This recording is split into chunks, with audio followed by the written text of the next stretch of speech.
כרגע השעון פה מכוון, יום ראשון, 9:52, יום ראשון, 9:53. מכוון את השעון, אתה פשוט לוחץ לחיצה ארוכה פה. אני מסביר כאילו, כולל השעון. ברגע שאתה לוחץ לחיצה, אם יהיה הפסקת חשמל או משהו יתאפס פה, אחרי 20, יש לו סוללה פנימית, אחרי 24 שעות השעון יתאפס. אתה מבין? אתה לוחץ לחיצה ארוכה על השעון, שעון ביטול, זה מתחיל להבב. אתה רואה? מתחיל להבב, אתה יכול לשנות את השעה. איפה משנים? פה אתה מכוון את השעה, בשעון מינוס פלוס מינוס, ובימים פה, סנדיי, מנדיי, אתה רואה? איפה? לא רואה. בטמפרטורה, במקשים של סנדיי, מנדיי, טיוזדיי, ונסדיי, בסדר? חוזר חזרה, סנדיי.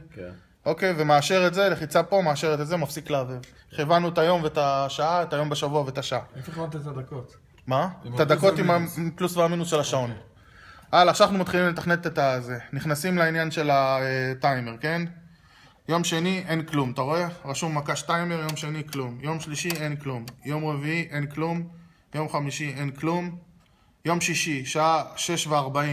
לשנות ל-6. כיוונתם את זה ל-29 מעלות. לשנות. אוקיי. עכשיו, בשביל לעשות את הפעולה, אתה לוחץ לחיצה ארוכה, ואז אחד יתחיל להבב לך. יופי. עכשיו אתה אומר פעולה ראשונה, מה אתה רוצה שיקרה ביום שישי? ב-22 מעלות שידלק, כן? אתה מכוון את הטמפרטורה. פן נמוך או פן גבוה? נמוך. פן נמוך, אוקיי, זה פן נמוך. אין לו אוטומט? עזוב, עדיף נמוך, יהיה לך יותר שקט. זה יותר טוב. ובאיזה שעה אתה רוצה שביום שישי? ב-6. אוקיי, אז אתה הולך פה לשעון, משנה לשעה 6. בשעה 6, 22 מעלות, פעולה ראשונה, יום שישי, פן נמוך. בסדר? הלאה, פעולה שנייה אתה רוצה? רגע, אין לו תהליך אישור? אוקיי, עכשיו אנחנו ממשיכים לפעולה השנייה. לוחץ פה, לוחץ פה עובר לפעולה שנייה. רואה? לוחץ 2. מה אתה רוצה שיקרה? בשעה 8:30 שיחבה? 8. ב-8, אוקיי, אני משנה פה את השעה לשעה 8. יום שישי, פן נמוך, שעה 8, אוף, פעולה שנייה. גמרנו, אין עוד פעולות, נכון? כן. אין עוד פעולות, גמרתי את היום, לחיצה ארוכה.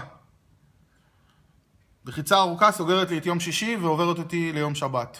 יום שבת אמרת אתה רוצה שיקרה משהו, נכון? עכשיו, אתה רואה איזה פעולה ראשונה, אתה רוצה להיכנס, אתה אומר כן, אני רוצה להיכנס לפעולה ראשונה, לחיצה ארוכה. ארוכה מאוד, ואז אחד מתחיל להבב. ואז אתה אומר, אני רוצה ב-22 מעלות, נכון? אמרנו באיזה שעה? ב-7:45 אמרנו? 7:45 אני מכוון אותו. בסדר, 40. יאללה, 7:40, לא משנה, אפשר גם על הדקות, אבל לא משנה. 7:40, פעולה ראשונה, 22 מעלות ביום שבת. גמרנו את הפעולה הזאת, עוברים לפעולה שנייה, נכון? לחיצה קצרה, עוברת לפעולה שנייה. באיזה שעה יחבר? אמרנו ב-11, נכון? שעה 11 בבוקר, יום שבת, פן נמוך, אוף. גמרנו, שאתה רוצה עוד משהו ביום שבת. זהו. האוף היה שם אוטומטי? אוף אתה לוחץ פה בשביל שזה יהיה אוף. אתה רואה? ככה זה לא יהיה אוף, וככה זה אוף. בסדר? אוף אתה לוחץ לחיצה פה. לא, תחשוב שכאילו לא היה, אז אני חזרתי חזרה. אתה לוחץ על המקש הזה, יהיה לך אוף. אוף זה אומר פעולת כיבוי. בשעה 11 ביום שבת. סיימנו את יום שבת, לחיצה ארוכה.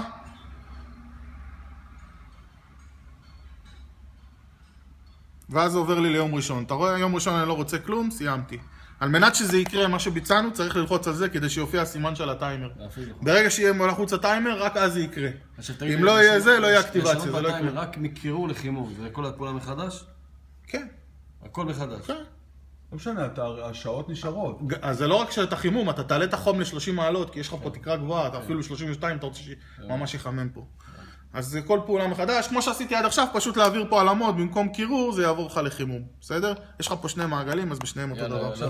אוקיי, אז עכשיו שזה יקרה, אני משאיר אותו על מצב טיימר, ואז סיימתי עם זה. עכשיו אני הולך לפה, אותו דבר.